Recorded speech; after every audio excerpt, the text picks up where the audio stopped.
The Sierra Nevada mountains hold their secrets well.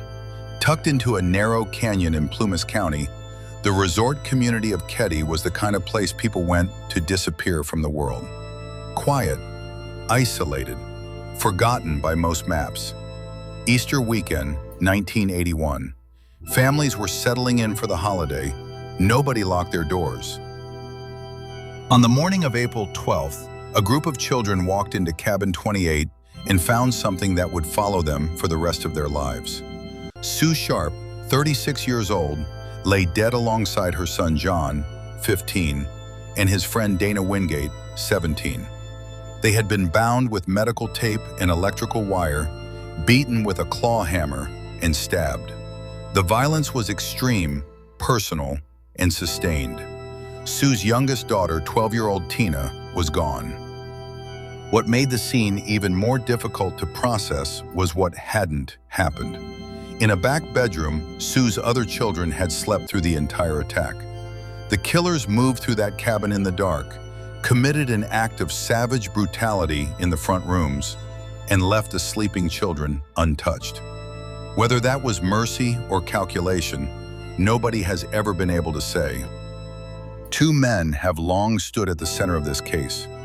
Martin Smart was a neighbor, someone Sue Sharp knew. His PV model hammer disappeared around the time of the murders. Years later, it emerged that he had made cryptic, troubling statements to a therapist, statements that suggested knowledge he shouldn't have had. His companion, John Bubady, known as Bo, had a history of serious violence. The theory that has persisted longest is a simple one. Whoever did this knew Sue Sharp. This was not random. But the investigation failed these victims almost immediately. The crime scene was poorly secured. Evidence was mishandled. Key witnesses went uninterviewed for far too long. And then, in a decision that still draws disbelief, Cabin 28 was demolished, taking whatever physical evidence remained with it.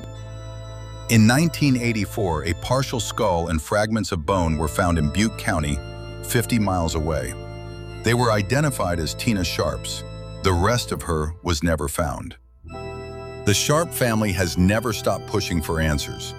Investigators have revisited the case across 4 decades. True crime researchers have filled in gaps that the official record left open. The Plumas County Sheriff's Office has never closed the file. The mountains around Keddie are quiet again now. The cabin is gone, but the names remain. Sue, John, Dana, Tina, and the question that has outlasted all of them: who came to that door on the night of April 11th, 1981, and why?